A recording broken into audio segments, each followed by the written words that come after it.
It has been described as the garden of yin, yang, and Yeats. We should just get in the car and kind of follow around? Or is there a road that goes around, or we got to walk everything? You have to walk everything. Okay. Inspired by a Yeats lyric, I will arise and go now and go to Innisfree.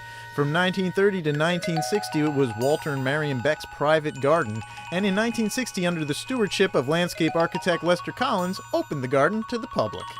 Both Beck and Collins saw and wished to emulate the eastern designs of Wang Wei, an 8th century poet, painter, and statesman of the Tang period. Wei may have been the first Chinese garden builder to experiment with and later make fashionable what Beck and Collins termed the cup garden.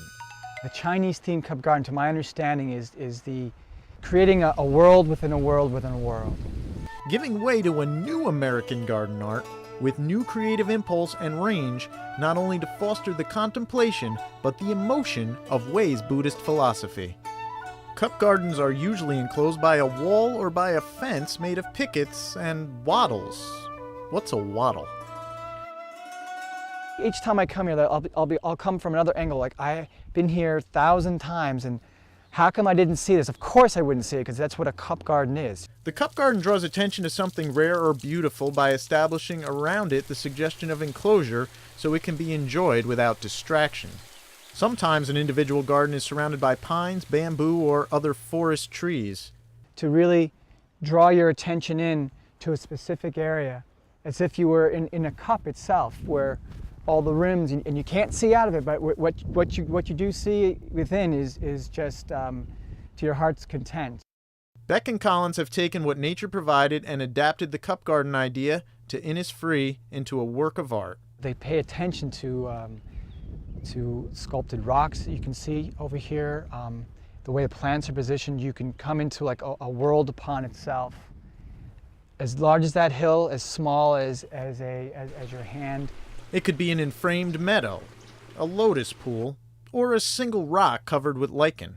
There's always some little detail that they've put in that you know, like a little mystery to find, but it always has that mystical quality. Streams, waterfalls, terraces, retaining walls, rocks, and plants. This isn't your grandmother's garden. All elements are used not only to define areas, but also to establish tension or motion, like a song or music composition. At Innisfree, the visitor strolls from one three-dimensional picture to another. There's just such a balance of tranquility with the aesthetics, and that's like attention to detail. I'm an Oscar Madison. This is like a very proper, calm Felix Unger, just so calming, and I guess it would be the perfect feng shui of it would be the Om. And although the cup garden idea came from China, Innisfree is unequivocally an American garden. The lake is glacial, most of the plant material is native, and the rocks have come from the immediate forest. Photography is a great thing to do here.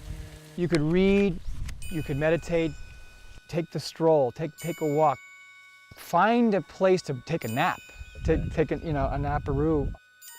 Innisfree is held in trust both for the people of New York and throughout the world to study and enjoy, and it just happens to be right in your backyard. I don't have to travel far to travel much. To have an afternoon out with your children or a loved one, to take your time to really talk about your life, the awe and wonder of that. Sometimes it's not how your garden grows, but how the garden can make you grow.